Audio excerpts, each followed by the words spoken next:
Major Dhyan Chand ಅನ್ನೋರು ಒಬ್ಬ ಹಾಕಿ ಜಾದೂಗಾರ ಅಂತ ಕರೀತಾರೆ. ಓಕೆನಾ?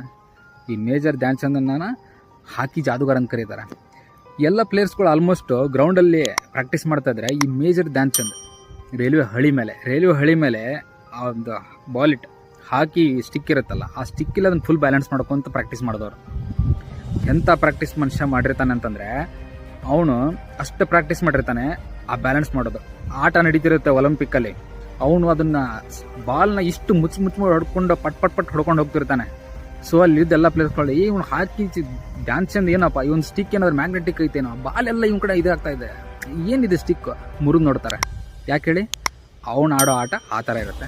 ಸೊ ಹೀಗಿದ್ದಾಗ ಅರ್ಧ ತಾಸು ಗಟ್ಟಲೆ ಆಟ ನಡೆದ್ರು ಕೂಡ ಒಂದು ಗೋಲ್ ಆಗ್ತಿರಲ್ಲ.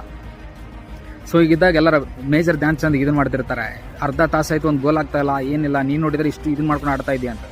ಬಟ್ ಅವ್ನು ಹೇಳ್ತಾನೆ ಗೋಲ್ ಇನ್ನೂ ಅವ್ರಿಗೆ ಆಗ್ತಾ ಇಲ್ಲ ಅಂತಂದರೆ ಆ ಗೋಲ್ ಪೋಸ್ಟಲ್ಲಿ ಏನೋ ಗಡಬಡಾಗಿದೆ ಅಂತ. ಅರ್ಥ ಮಾಡ್ಕೊಳ್ಳಿ, ಅವನು ಹೇಳ್ತಾ ಇರೋದು ಒಲಿಂಪಿಕ್ದಲ್ಲಿ ಆ ಗೋಲ್ ಪೋಸ್ಟ್ ಗಡಬಡಾಗಿದೆ ಅಂತ ಹೇಳಿ ಒಲಿಂಪಿಕ್ದಲ್ಲಿ ಹೇಳ್ತಾ ಇದ್ದಾನೆ.